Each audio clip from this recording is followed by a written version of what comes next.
လုံးပဲမင်္ဂလာပါဒီနေ့တော့တတိကဟိုနေ့ကတူဘူးကျော်အရန်စားကောင်းလို့ဂျိုနီလေးတင်ပေးပါအောင်ဆိုလို့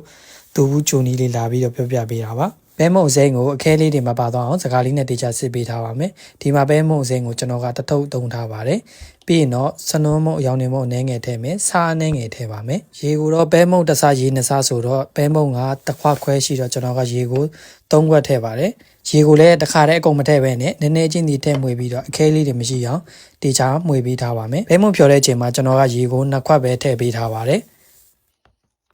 ကျန်တဲ့ရေတစ်ခွက်ကိုတော့ရေစူအောင်တည်ပြီးတော့ခုနကဖြော်ထားတဲ့ပဲစိမ်းမုံလေးတွေကိုဖြည်းဖြည်းချင်းစီထည့်ပြီးတော့အဆက်မပြတ်မှွေပေးရပါမယ်ဒီမှာမီးပြင်းပြင်းနဲ့တအားကြီးမှွေလို့မရပါဘူးမီးကိုအနေတော်လေးထားပြီးတော့ဖြည်းဖြည်းချင်းပဲရည်လေးတွေထည့်ပြီးတော့အဆက်မပြတ်မှွေပေးရပါမယ်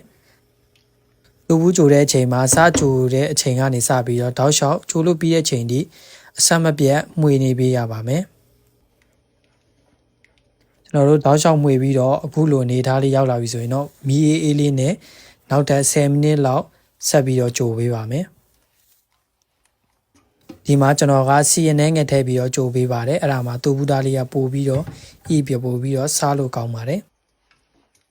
ကျွန်တော်တို့မီးအေးလေးနဲ့10မိနစ်လောက်တောက်လျှောက်ကြိုပြီးသွားပြီအခုလိုနေထားလေးရပြီဆိုရင်တော့ရပါပြီပြီးရင်တော့ခွက်တစ်ခုခုထဲမှာစီတုပ်ပြီးတော့ခုနကကြိုထားတဲ့တူဘူးလေးထည့်လိုက်ပြီးတော့အေးခံလိုက်ရင်တော့ရပါပြီကျွန်တော်ကဒီမှာထည့်တဲ့နေရာမှာ recording လုပ်ဖို့မေးသွားအေးခံပြီးသွားပြီဆိုရင်တော့33 E လေးနဲ့အရန်စားလို့ကောင်းတဲ့တူဘူးလေးရပါပြီကျွန်တော်ကတော့တူဘူးကိုပါပါလေးပြီးတော့ချက်တုံပြူစီချက်လေးကငန်းပြားလေးရဲ့ဂျုံမုံလေးရဲ့ထည့်ပြီးတော့အညာစတိုင်းတူဘူးတုပ်လေးတုပ်စားပါတယ်